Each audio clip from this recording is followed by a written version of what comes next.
Okay.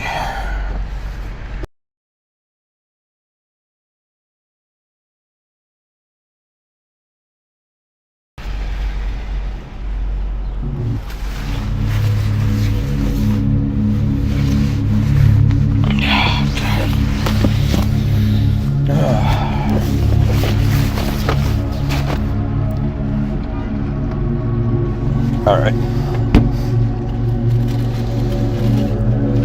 Hello, everyone.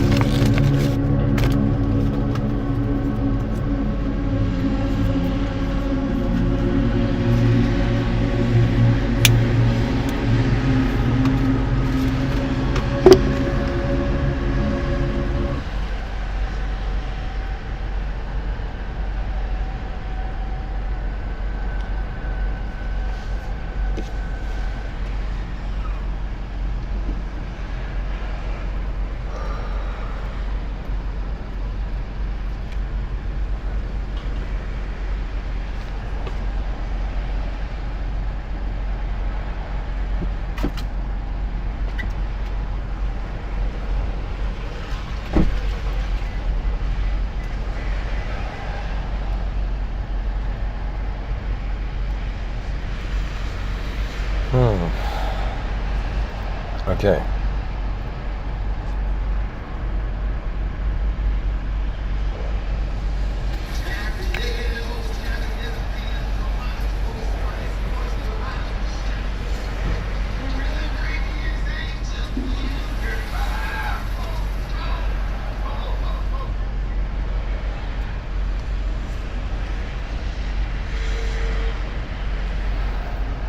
All right.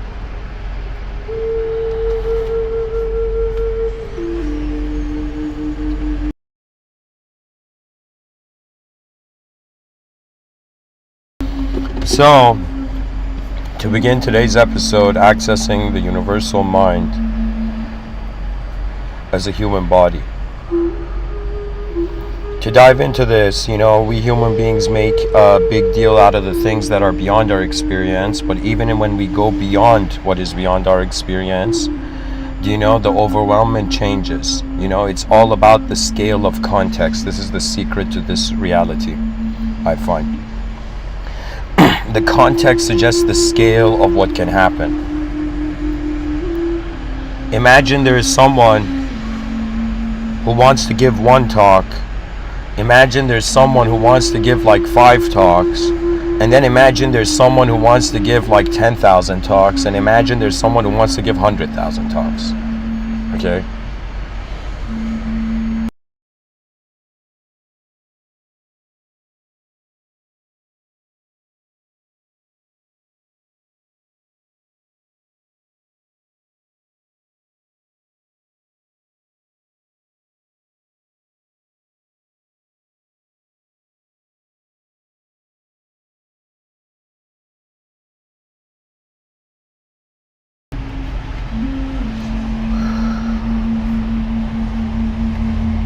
So we have to use some sort of framework here.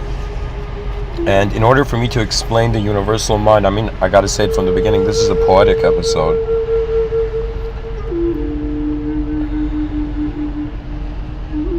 Mainly because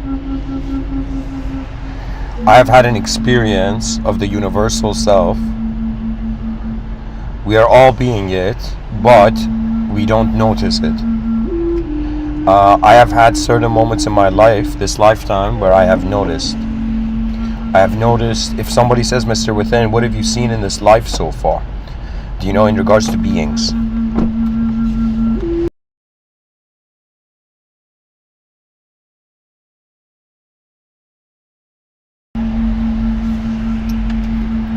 I have seen physical beings.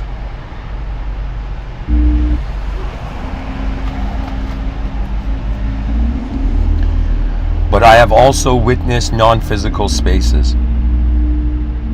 So if we are, at some point, I was like a good school kid, right? And at some point, after my education, believe it or not, I was like, yo, I gotta figure this out on my own. I gotta figure it out from scratch. I gotta hold myself accountable for my complete manifestation in existence as a being present through an attention.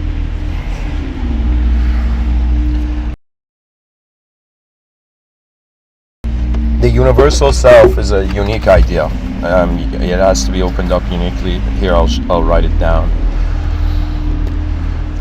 You know, which mystic used, Apple Pages to write, I think I'm the first mystic now. Imagine people were like, Steve Jobs, man. He was the first mystic to use the Apple Pages program. Steve Jobs was an awesome person, whatever people say.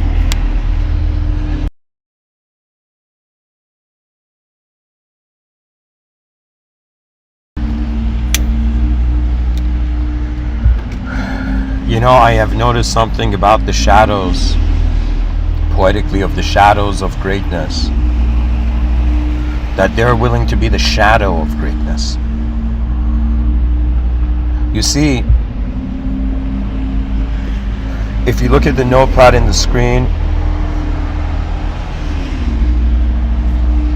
I'm going to explain to you what I mean by the universal self, and this might sound super casual, but I'm going to explain how you can actually access your universal self,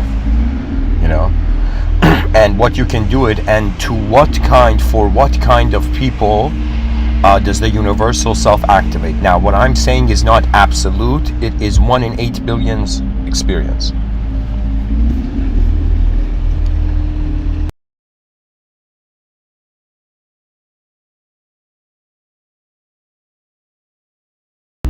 So,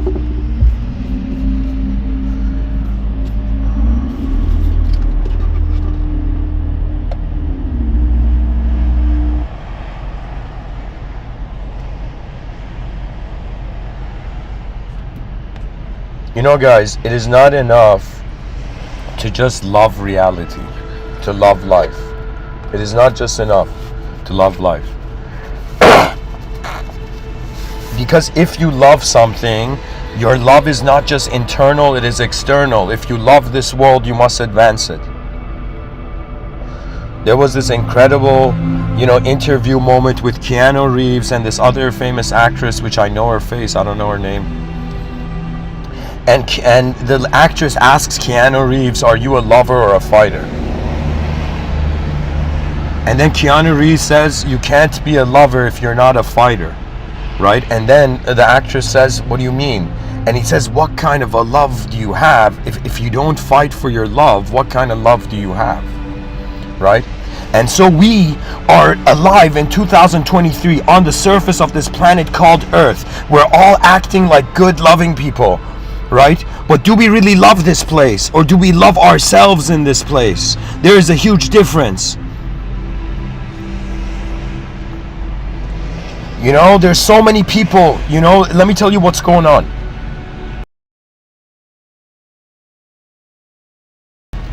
In my book, Civilization 2.0, which is unpublished yet, I've written the parable. There's this story where I've written that there was this giant triangular boat, where one end could not see the other end.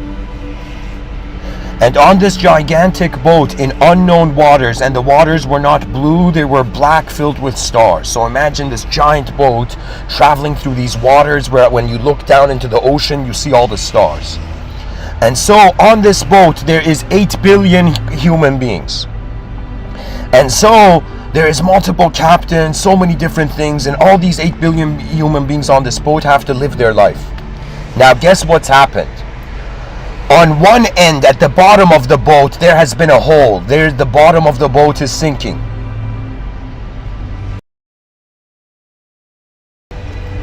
And so there are people who are running from the bottom of the boat, running their whole lifetime, trying to get to the top of the boat, just to reach the captain and be like, yo, there's a hole, right? But some people realize there isn't enough time to get the captain. Until we inform the captain, and then we have to fix the holes, there will be no time to fix the holes. And do you understand what that means? That means before there were authorities on a rock in the middle of nowhere, Your consciousness was the authority. You see, why do we notice the world? Why can we notice things becoming good or bad so we can do something about it? You know, I remember I saw this video, it broke my heart, right? I saw this video, and it's like in messed up parts of the world, they're still doing these effed up traditions of like honor killings and whatever to their daughters. And I remember, imagine like on a sunny day in the afternoon, you watch a YouTube video, and you start breaking down from a YouTube video, imagine, like tearing up, right? And so what was the video? The video was so fucked up, was that this girl had went back to, I think this was in Pakistan or somewhere, in a village in Pakistan. This girl had gone back to her family in Pakistan, and she had ran away with this guy, right? She had dishonored her family, and her father and uncle were there, and there was a camera, like a CCTV or some camera footage showing the place where the father and the uncle decide to kill this girl in the video. It's so effed up. And in the video, as the father and in some sense uncle have no longer been a father and uncle and have turned into demons, right? In that moment, there's a freaking cow. There is a cow in the video, and the cow comes and pushes and hits the father and uncle away from the girl. The father and uncle who were killing the girl just because she went off with another guy. Do you understand? And it was at that moment where I was like, some animals are way more human than humans. Do you know?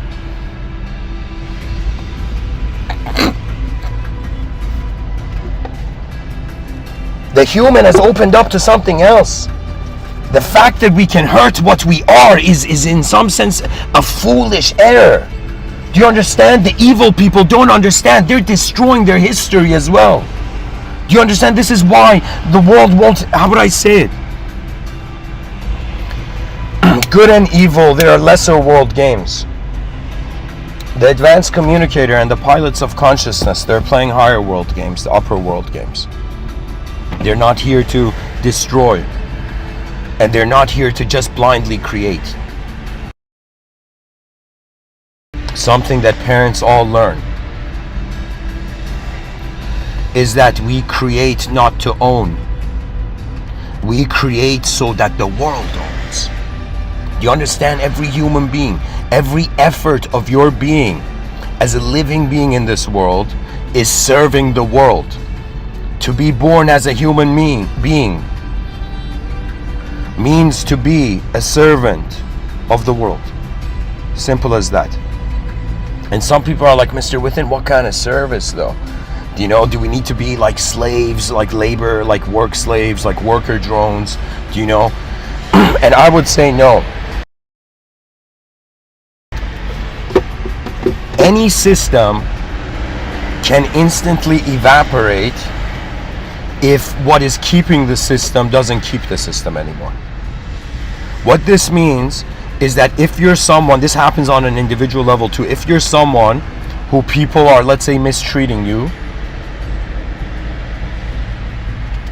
and you've accepted it, then that's what you feel you are worth. And so either you need to change the current self, you need to realize you were never this self, or you need to accept what you are and become something else. You know, there was a time, I was so blessed, you know, I gave this lecture titled, I Realized I'm Not a Nice Person.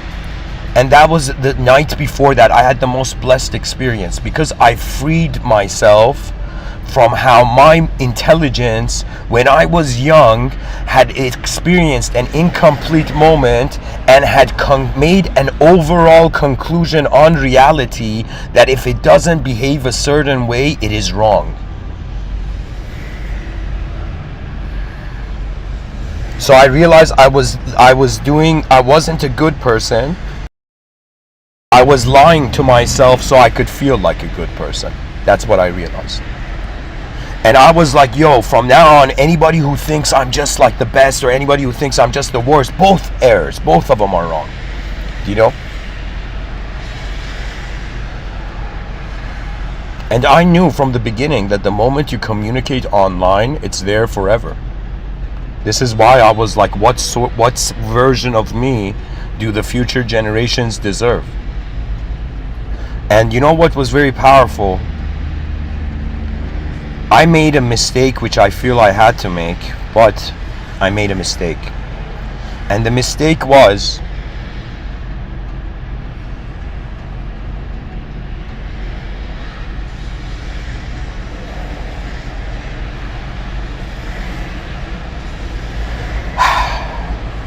we don't have a system in place right now where you can successfully live completely an inner life and an outer life. Okay? If you want to just live an outer life, the inner life will call you. It will find you. If you just want to live an inner life, the outer life will find you. You know? The yogi sat in the mountains for years just meditating, and at some point, you know, the yogi was like, yo, am I gonna get enlightened and Mahasamadhi out of here? And the body was like, no man, you know, your ass is hurting, you gotta get up first, you know? And so it's like after years of meditation, the final realization was, my ass hurts, I gotta get up and actually be a human being, right? Because why are we human? Why are we dressed in the uniform? You are dressed in the human uniform, yet what is the action of the human being? You know, Marshall McLuhan, what's his name, Buckminster Fuller, they spoke about spaceship Earth, meaning that you can perceive this planet as a spaceship that is moving in outer space, and we are the cabin crew. And what Mr.Within has done has brought forth a new update on this, where I've created the archetypes of the advanced communicator and the pilot of consciousness. All beings are either one of these two to me. There is also the concept I created, the sadhu, which is in some sense sadhu, S-A-D-O-I, you know, it's not the perfect word, but it's a word. And it's the idea that they're passengers. So for example, children, senior citizens, disabled individuals, you know, impaired individual, whatever it is, right? They are in some sense the passengers, and the mighty and the capable are become the advanced everybody's an advanced communicator, but become in some sense the cabin crew. So the cabin crew takes care of what is within the civilization. This is civilization 2.0's vision. And and the pilots are in some sense paying attention, and they are destined beings to make sure, they are there to make sure where the boat is going. The advanced communicators are there to stop the boat from sinking, to attend to the issues in. For example, when I see a social worker, that's a person serving inside their civilization. They are a servant of the inner kingdoms of their civilization. But those people who are in some sense building technology, Elon Musk is a pilot. He's piloting the species. He's creating the road where the species may walk on, right? I find myself sometimes a pilot of the mind of the species. The attention of the species.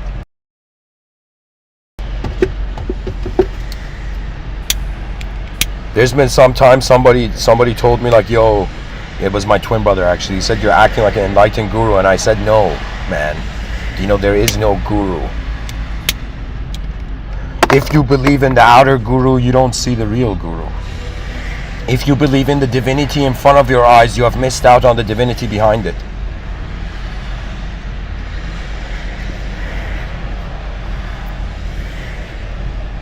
So, it's about the universal self. I'm not going to hold back, and I'm going to just share what's necessary here. So, accessing the universal self. If I speak to people alive right now, they're going to be like, WTF, Mr. Within. But if I speak to people give it 100 years from now. So, I'm speaking to actually, here, I'll make this interesting. I'm speaking to the year 2222. Accessing the universal self.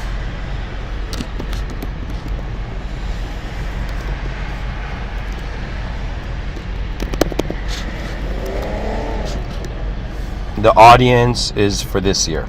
I'm just giving it a framework of 100 to 200 years.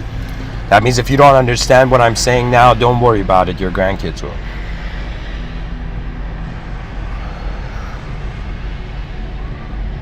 Hopefully, if we want an advanced civilization as a species.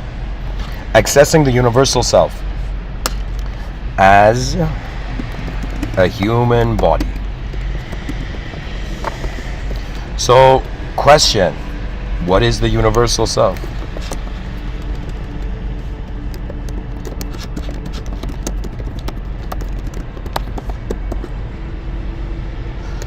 The universal self is not an individual self. That means it's not like a first person point. It's not, sorry, not that it's not a first person, but I'm saying it's not a shaped entity. So universal self is not an individual self. The universal self is how the world has been living through endless selves. So what does this mean? This means that right now we are a self living in the universe. Your universal self is how the whole world is experiencing all the selves in it. It's like you right now were a piece of the cake trying to figure out the whole cake. The universal self is the whole cake, noticing all the parts of it that have been, separate, turned into pieces. So the universal self is how the world has been living through endless selves, but it is also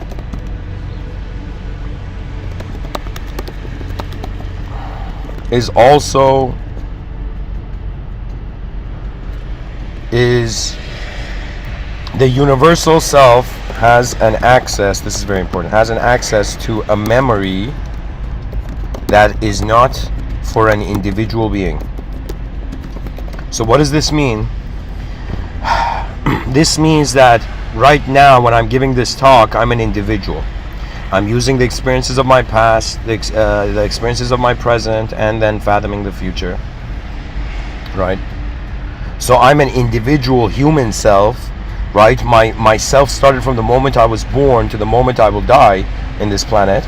I will exit. And then there is, in some sense,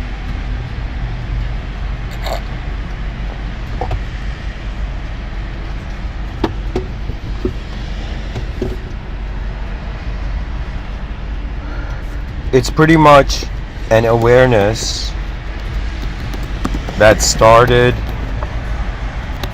when the world started. I mean, this would kind of blow like the secular mind in the sense that it would be as if yogis, ancient yogis, are acknowledging that it's the Big Bang that started, for example, in secular thought, scientific thought, we entertain the Big Bang theory. The Big Bang was conscious.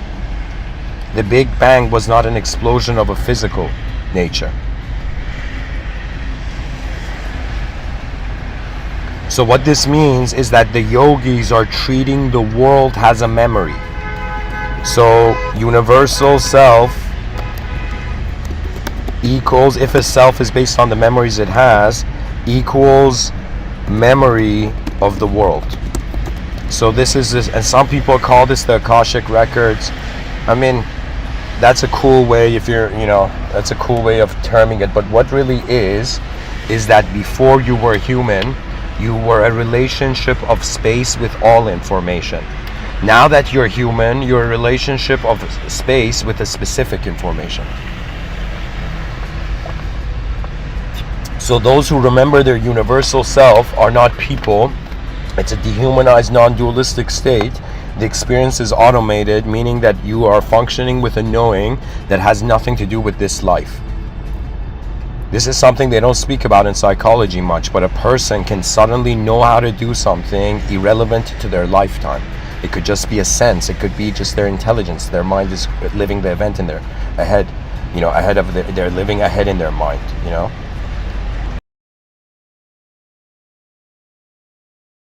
All human beings that have like stuff to do throughout the day, you're all living ahead in your minds. That means your mind is attempting living in the day, and then you're following up through based on your best strategy. Recently, I've decided to, keep my parents, their minds very active. So I've decided to play a lot of chess and to go get a professional chess rating. So every day I'm pretty much playing ridiculous amounts of chess. Anybody who wants to play chess, feel free. Send me a message on Discord. But anyways, and in chess, right, I remember there's a 1% rule, which the idea is if you improve 1% every day, you'll end up having huge levels of improvement. So something I realized was that once you find a good move, stop and try to find a better move and then act. Okay? And this single tip improved my chess games like ridiculously. Right? Because most people, they find a good idea and they go with it. Right? But what if there's a better idea? And right now, whoever you are, let's say you have a plan for your future, a strategy, a career, a vision, ambition, all of that. Now, let's say that's your good move. Now try to look at it again, and like a chess game, try to see if there's a better move. Guys, chess, like Terence McKenna spoke about mushrooms, okay? Like psychedelic mushrooms as having a huge role in human history. And I would say chess also has a huge and even transcendental role, right? It's one of the reasons I think like there's been so many extraterrestrials. Imagine they've advanced extraterrestrial species. They've flown past Earth and they're like, "Yo, should we invade these guys?" And then they're like, "No, man, they're playing chess. They're doing something. They're playing some brain activity. We can't interrupt a species that's figured out its mind." And then they go by. Imagine they just drive by. Imagine in the future Earth becomes a drive-through.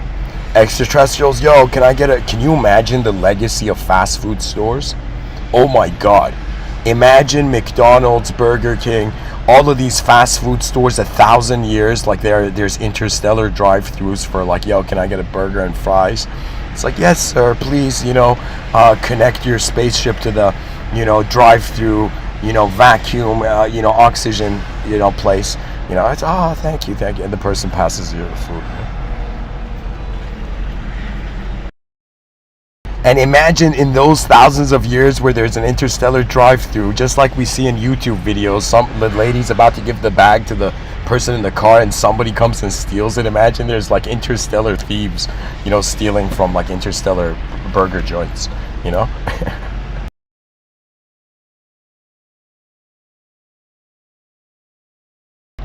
if in the next couple hundred years Mars and like our airplanes evolve and we have like a base in Mars and whatever, can you imagine billionaires being like, "Yo, man, I'm gonna go eat a shawarma on Mars. You want to join me?" And everybody goes to a shawarma place in Mars. Can you imagine? Imagine like, yo, in the future, Mr.Within opens up the first shawarma place in Mars. Called Shawarmars,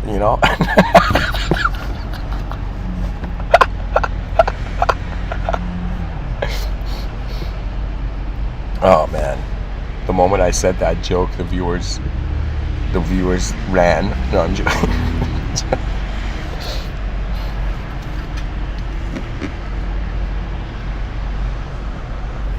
The moment I said that joke, the viewers ran to Earth. No, I'm joking. Alright, anyways, to continue. So, it's an experience I'm trying to share. It's something I'm giving in this talk to the viewers for those capable of receiving. So the universal self is pretty much, we have the human self. The human self started from the moment you were born. It's the dash between the gravestone. The dates between the gravestone. On the gravestone. Between the dates on the gravestone.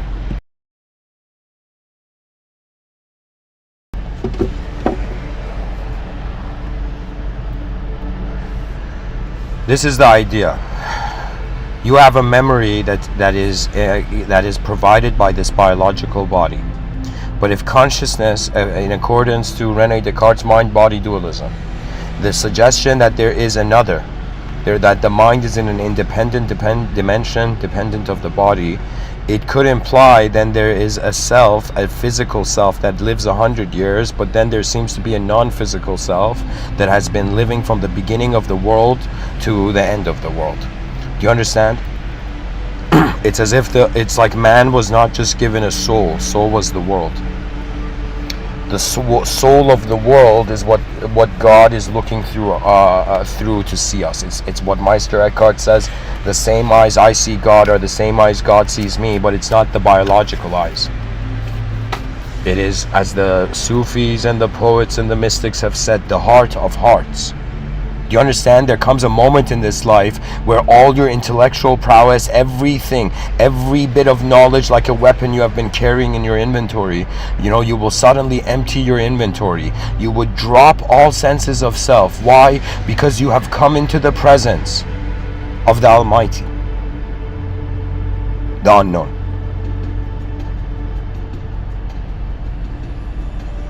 You see, this is why the idea of God is inconceivable.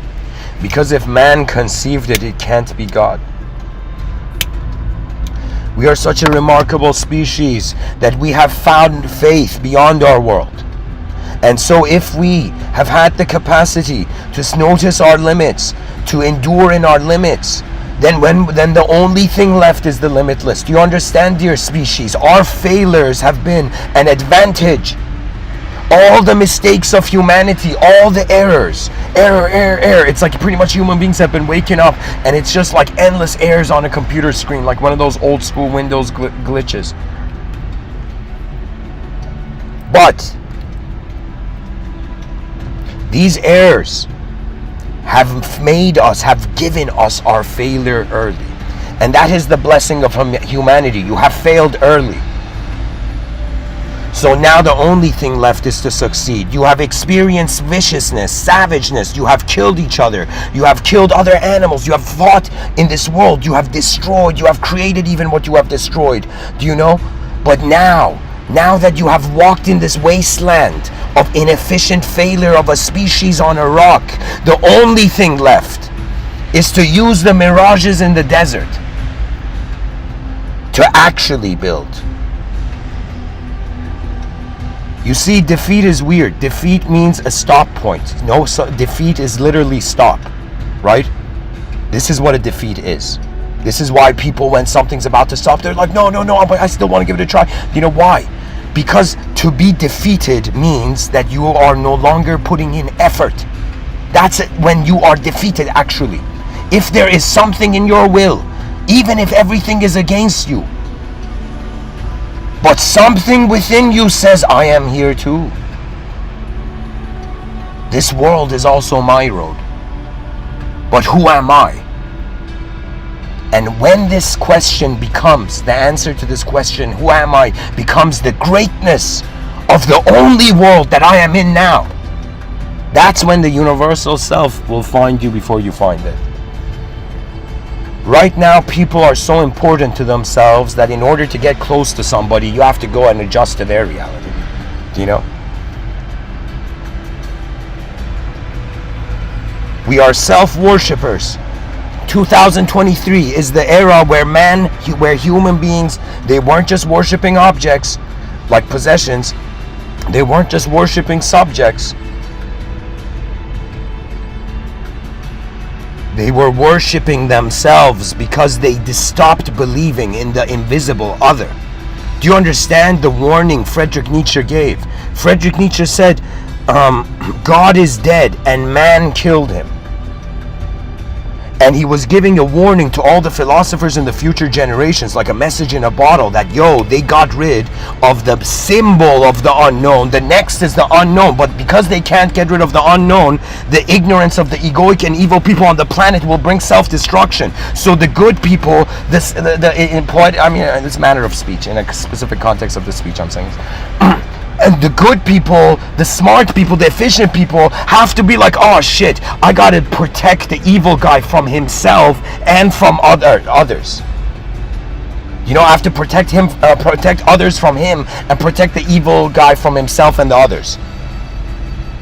Because you see, when it comes to leadership, a leader fails when anything that started from the original state is reduced. So when something is reduced, imagine a team is like 100% value and there's a leader, okay? So if suddenly something out of that 100% value becomes 80%, the leader has to put 20% of himself in there. Do you understand? And if it becomes to a point where he has to put all of himself in there, that becomes something where, as Lao Tzu said, once the leader's task is done, the people will say we did it ourselves. Why? Because the leader is no longer a physical entity. The leader has become a command, a force, a movement. The leader becomes and pretty much those beings that are leaders, they're non-physical beings in their next lifetime. Because that's the final lesson of physicality, managing it.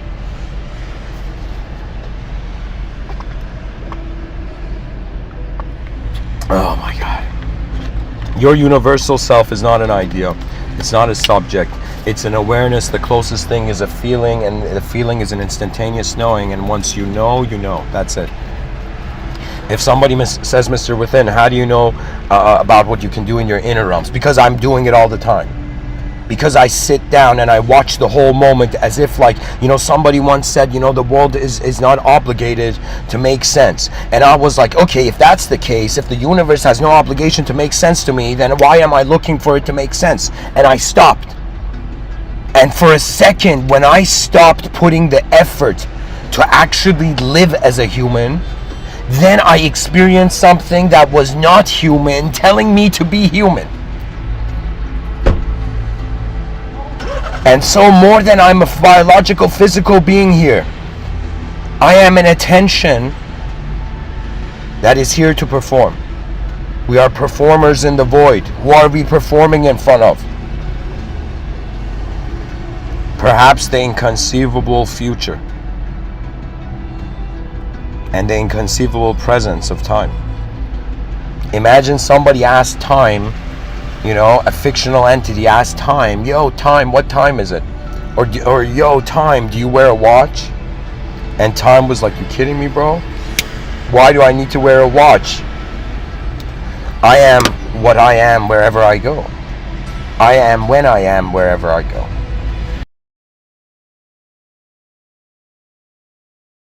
Rishi Vyasa, this sage, he wrote this epic book called the Mahabharata. And in the Mahabharata, time, the idea of time was the narrator. Time was narrating the story through various lifetimes. Rishi Vyasa is one of this world's geniuses. Buddha is also one of this world's geniuses. Buddha was so advanced that if Buddha was alive now, he would be like he would be in his own interstellar spaceship in outer space or something. Like, that guy was so, what Buddha noticed was something so ahead of its time that even people in 2023, some of them have not noticed. And what is the value of human experience, right? So many people care about history, but they don't understand, in some sense, that human history was a production of human psychology, and human psychology was influenced by human philosophy. So how secular people, how the scientist appreciates its history is based on the philosophies of all the historians that kept the history there. The value of philosophy was like, it was a philosophical shift just for some dude to be like, yo, I'm gonna keep this book for the future generations. Without philosophy, the future wouldn't have existed. To experience the future was a shift in the creature's philosophy. There was also the emergence for an opportunity to visualize, right? We were a being that was just present. All those people who the spiritual community brings them to the here and now, I totally understand. Bask in non-dualistic inner peace. However, why do you think you are human? Do you think you're human to be oneness? Do you think you have appeared as a human creature just to be the part of the landscape? Do you understand? To me, like, I have understood how after some point you're not an organism to yourself when it comes to the experience of selfhood. I'll give you an example. A metaphor I would use for the self I am now. Imagine right now I'm a leaf, okay? Imagine this version of me, it's a leaf, and there's a parallel universes where there's different versions of me. In one parallel universe, I've never started the Mr. Within talks, and in another version of me, I've already finished the Mr. Within talks. I've just decided to make them shorter, in another parallel universe. And the idea is, what I'm trying to say, in another parallel universe, imagine there's other Mr. Withins in other civilizations that are ready to advance, giving talks, like just being there. I've pretty much, I speak about nowadays as the archetype of Mr. Within being kind of like when they say when the student appears. Mr. Within is not a person, guys. It's the suggestion to this idea how the experience of existence is occurring internally, actually.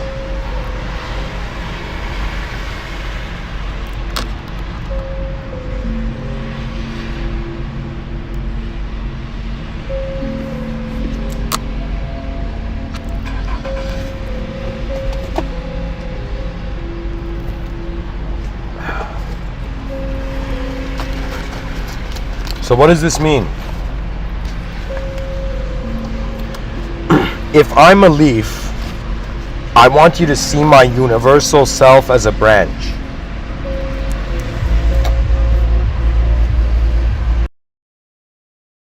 So here, I'll write it down here so it becomes obvious. Guys, this is very important what I'm saying. If there's anything you listen to out of this talk, this part you should listen to. So we have an individual self,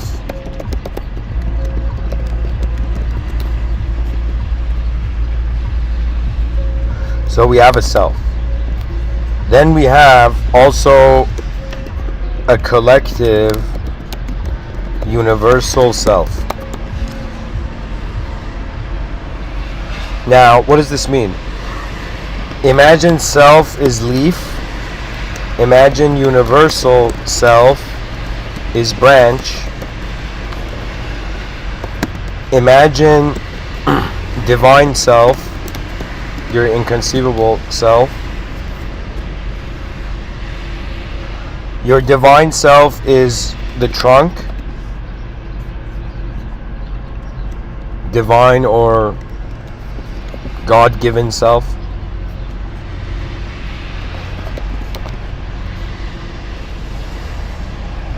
And then we have in some sense the roots, which is the inconceivable roots of human beings. So this is where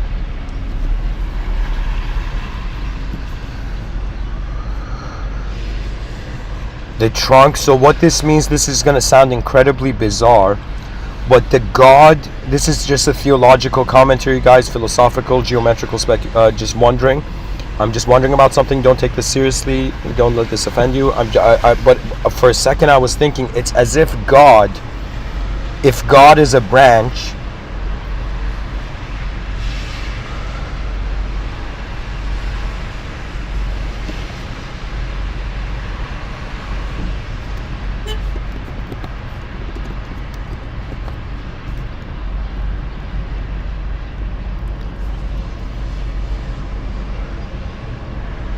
it's as if this is what I'm telling you. I'm telling you right now I'm a leaf.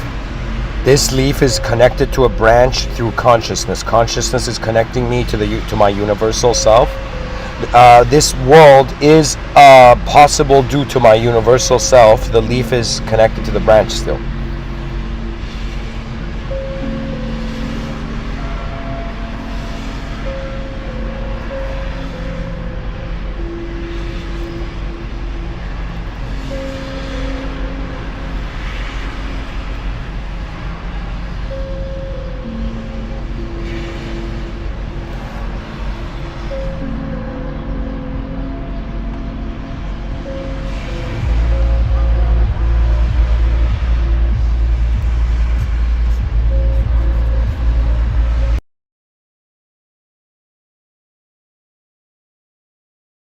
So what I'm pretty much saying is when it goes to the roots are inconceivable, and the roots go into the soil of what we can't see. So it's not conceptual.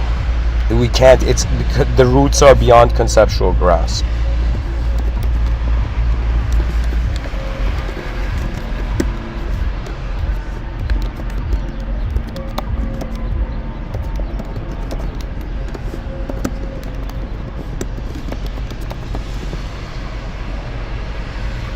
Okay, so your universal self is accessing a memory that is not that is not humanized for most people.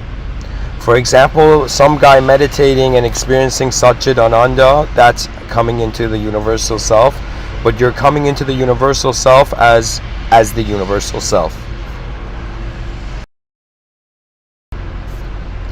the thing is, the idea is that once you experience your universal self, you have a choice to not be human. Let me say it this way. Once you experience your universal self, right? Imagine someone who hasn't done skydiving, okay, and then someone who's done skydiving. The guy who's gone to skydiving once, he's experienced it, and the experience can make him love the experience that he chooses to incarnate as a skydiver endlessly. Do you understand? So that's an example. So the same thing with the universal self. When I had an experience of the universal self in 2015 for the first time, I felt like I came to a door where if I left that door, I feel like I reached a point where okay, this is just spiritual talk, but here I gotta say it in the format of like, just like a locker room talk, like I gotta say it in the format of spiritual room talk, you know. So pretty much it was as if I reached a point where I thought like, yo, is my soul done with this life, and am I gonna leave my body, and is another soul gonna come and live the lifetime? Like, imagine you're such an efficient soul that you did what you had to do in one lifetime in just like a few years, and you're like, yo, anybody else want to finish, right?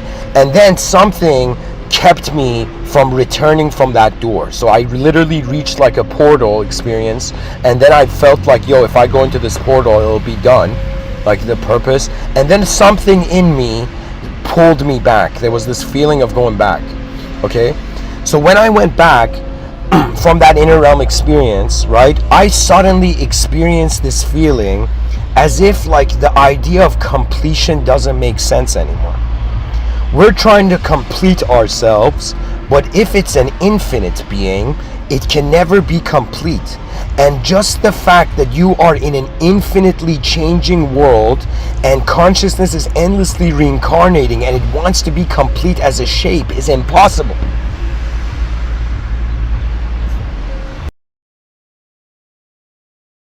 That means it's impossible for an infinite being to be satisfied by the finite. So why is it being finite? To do something specific.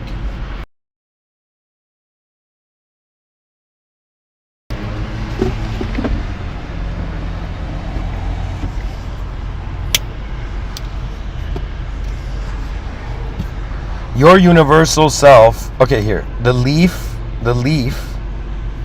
is your personality. Your universal self is your presence. It's another way of saying how long you've been a personality in this world compared to how long you've been an energetic presence in this world are two different things. Keep in mind, they tell us energy cannot be created or destroyed, but changes from one form to another, right? When a human being is born, right, it's like an energy from the parents is becoming an energy of the child. But what administers this energy is an authorization for freedom. The reason actually that consciousness developed and this unconscious animal noticed itself was because it wanted a freedom to behave in the environment before the environment could tell it what to do.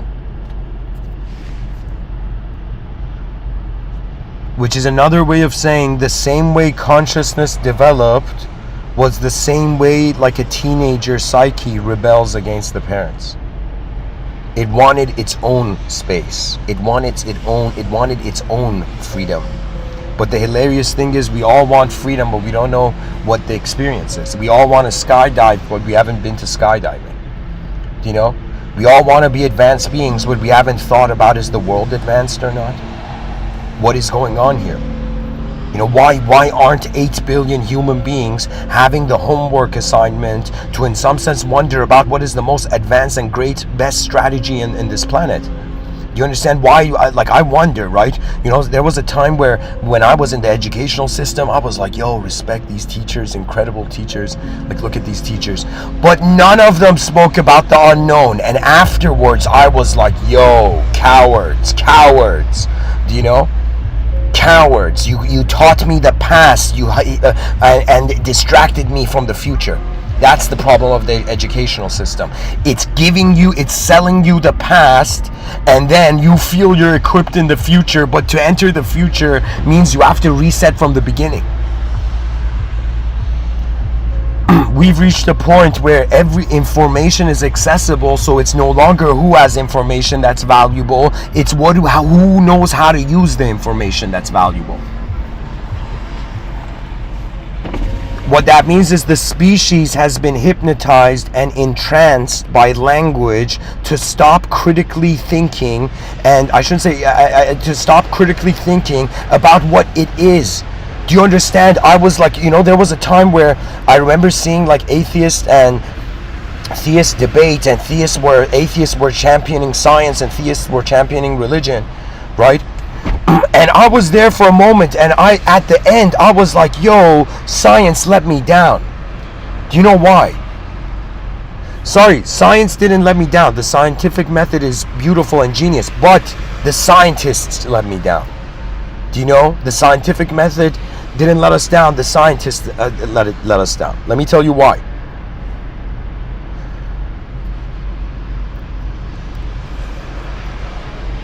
The common denominator between the religious theist and the scientific atheist is that they are both accepting one world. They're like two blacksmiths, and they want to just hammer one sword. Okay? The theist says it's only revelation. The atheist says, in some sense, revelation is an act of language. Language was an act of man. The divine revelation came into something that was man-made. So man made something, and then something divine used what was man-made, which was language, and in some sense the language entered the mind of an individual. Right? So language was man-made, but revelation was divine. Something beyond man was using the language that man made, something that man made, to communicate to man.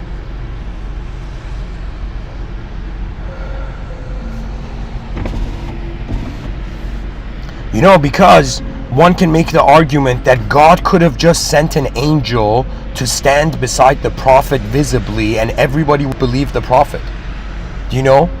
But the fact that it was invisible meant that there was something that human psychology had to go through. It was a human, something, it had to still be human. So, what I'm saying is, your personality is your individual self, it's yourself, it's the leaf. Your presence as a being, think of it as your soul if you're religious.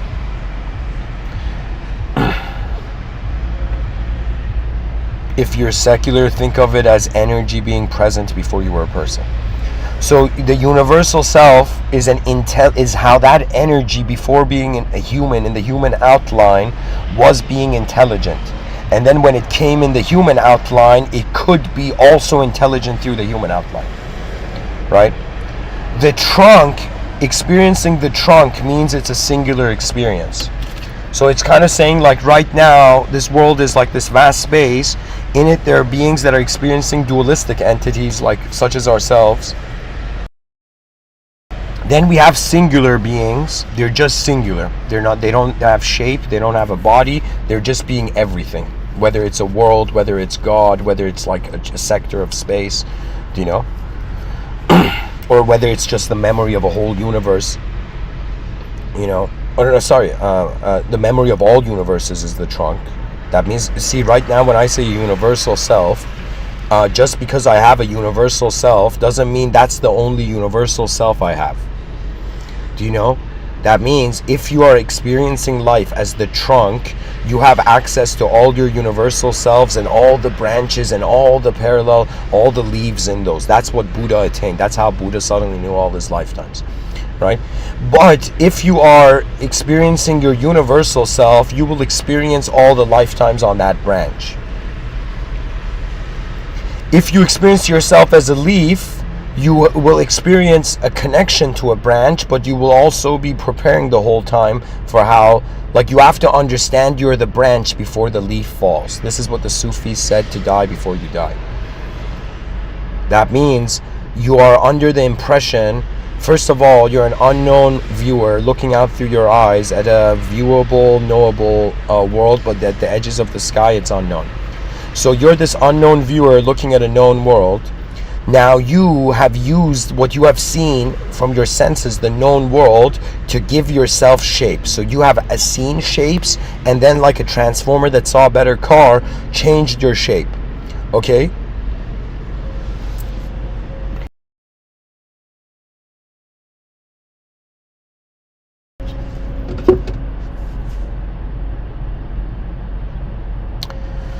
So the reason I think that even if I have a next lifetime, it won't be my lifetime, is because in this lifetime I have understood that the same time I'm happening as a specific concept in my own specific context. The whole universe is happening as an event in the same moment. So it's as if, like, when I look in the mirror, I see a human being, but when I look at the sky, I see a universal being. The sky is giving us a reflection, but it's not giving us a reflection of human form. It's giving us our reflection, our universal form. It's reflecting our universal form. It's very strange. Consciousness is looking into a mirror, but it's weird because it's not holding the mirror, but it's creating the reflection in the mirror. So consciousness is choosing what to see in the mirror, but it's not holding the mirror. We didn't create the world, but we're in this world and we can choose what it means to us. Anyways, guys, thank you for listening. I hope this episode was engaging. Share, subscribe, comment, like. It just takes a second. And I guess as a question for people to answer, I have a vision that the comment section of these YouTube videos are going to become so incredibly fascinating academically that universities are going to even post, like, because the idea is we're not in the game of creating selves. Like, a man and a woman go together and they create a self. Okay, they create a child, right? They create another self. So two human beings can create one, let's say, another human being, or a bunch of human beings.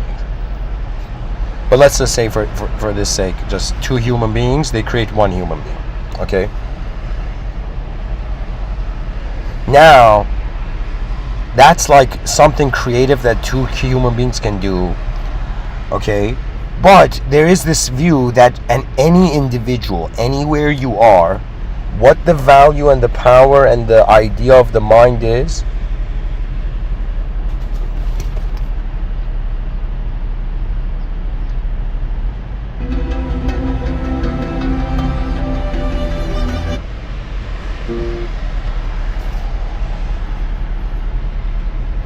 pretty much what I'm saying is you can create a world anytime. There are some people who are like, I can imagine I channeled an alien. Like, there's people in the Mount Shasta area and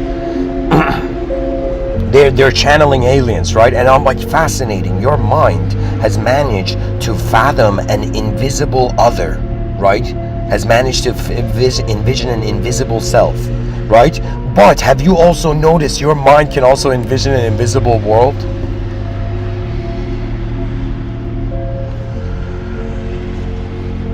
That means you cannot just channel selves. You can channel worlds in any moment. And it doesn't have to be a relationship of something outside of you. The human being is an intelligence that hasn't understood its own power but wants to connect to other power systems. Now, in the subtitle, I forgot to mention this: how and who can access the universal mind. How, I've pretty much explained it in this talk, but here I'll say it again. This is how and who can access the universal mind in Mr. Within's opinion in this moment.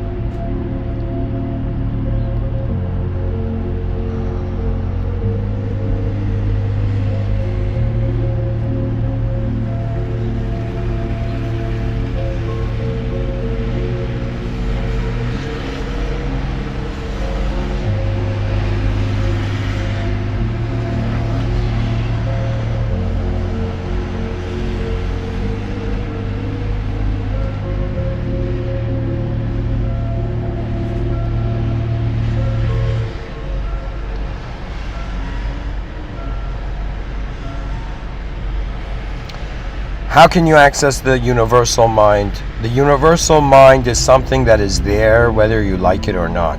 How you access it is kind of like Rumi says, your task is not to seek love, but to get rid of all the barriers you have made against it.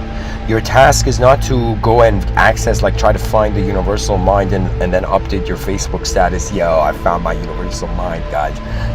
Not like that, but it's more like you are a creature in an unknown world, an unknown being in an unknown world, an unknown self in an unknown world, and you want to know what's going on. That's the main goal, and spiritual truths and everything else is on the side. They come once you actually get serious with the main problem, right? They say in military tactics, cut the head of the snake. That means get rid of the general or disconnect the line of communication between the general and his army. And in some sense, this is why the commanding officers, their high IQ is in how much they can keep the line of communication from the general down to all the other chains of command pure, like undisturbed. Okay.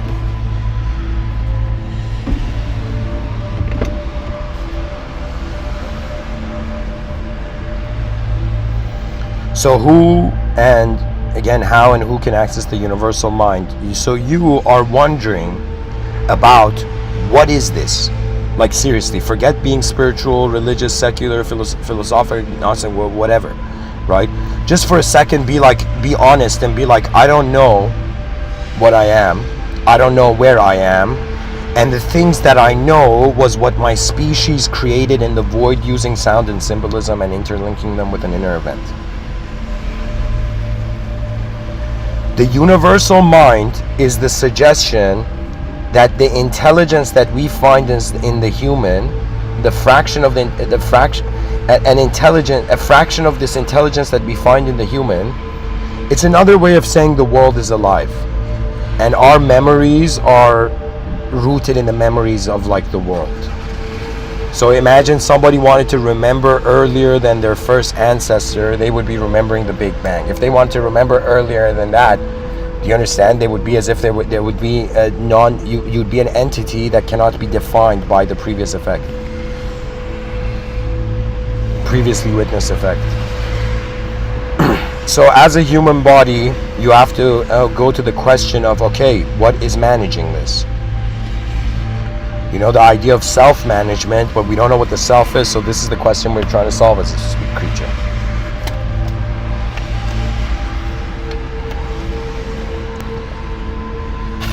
How do we manage a singular existential biological self that is accessing a dualistic experiential subjective world? You know what I'm saying? Like, we're not just objects anymore, we're not just subjects anymore, we're in awareness to both of them simultaneously. So it appears as if there's an inner life and an outer life that is just like we have two eyes that see the same. The inner life and outer life are being the whole moment's presence.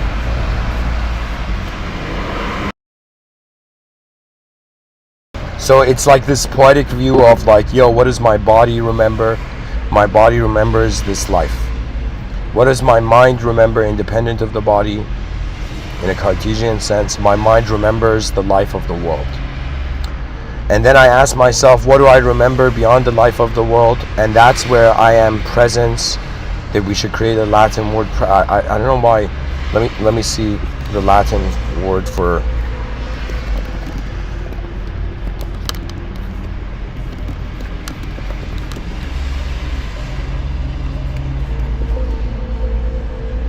So the Latin word is purus.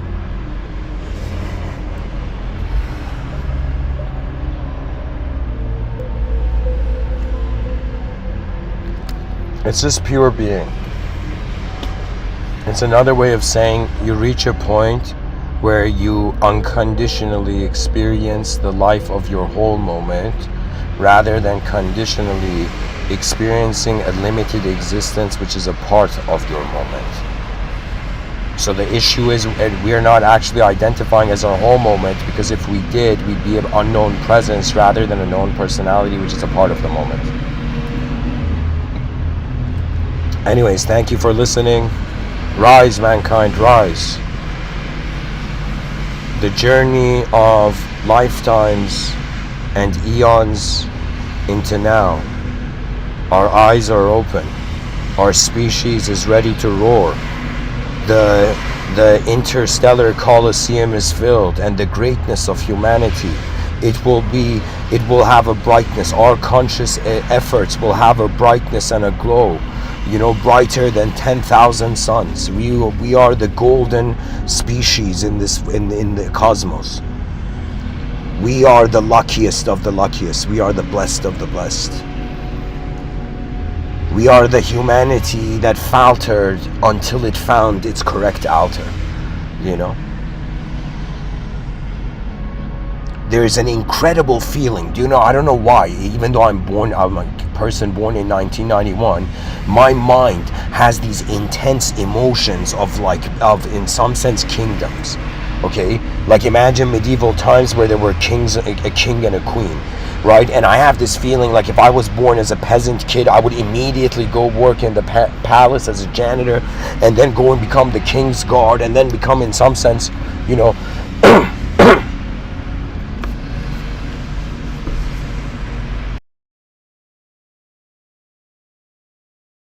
a guardian of the kingdom, or in some sense, what needs to be done. You see, we are serving the greatest value that our intelligence has an ability to fathom. Your life is based on your inner vision and the value spectrum that provides you with. Mr.Within's vision is that the species and the educational system reform will be something in the lines of there's no longer students and teachers. We're all explorers, and we have a different class. It's like a class and ranking system.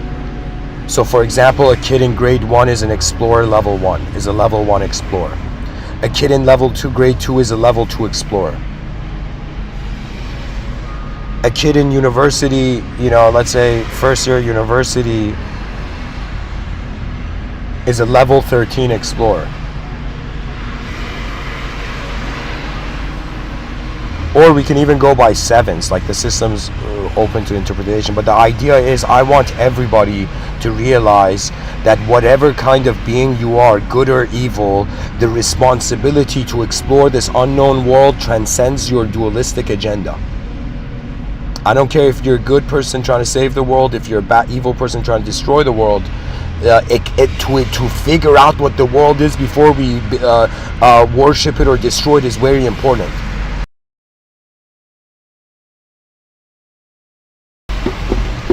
And religion is very strange, right? In the sense that in a theological context, God is saying be honest, but then you have to have faith in the inconceivable, without any experience of it, right? So it's like, be honest, and the person's like, if I'm honest, I don't know what I'm worshiping, right? Because I haven't experienced God. You see, the biggest argument not against, but a challenge, interesting theological challenge, would be, in some sense, how can we worship something that is inconceivable? This is a very huge challenge, right? Because worship means attention and faith on it. So religion is like a strange meditative practice to have your attention on the inconceivable creator.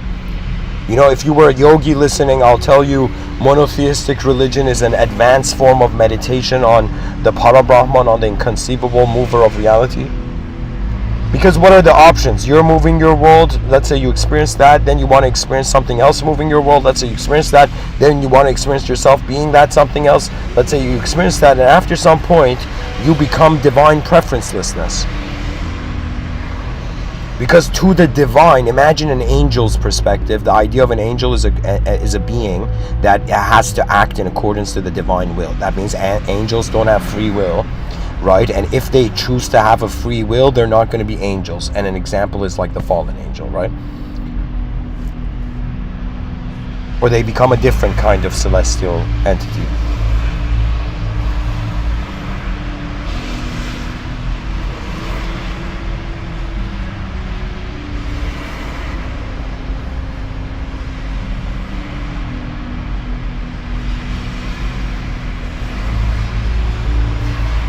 your universal self. You know why? Because you will have this feeling of ridiculous trust in how things are being before anything happens, believe it or not. Life is beautiful.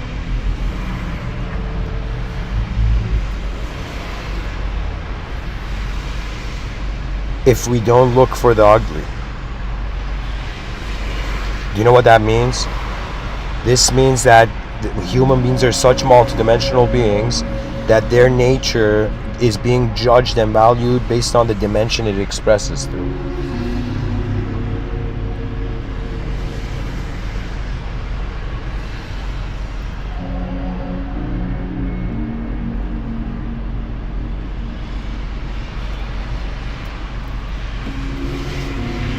Anyways,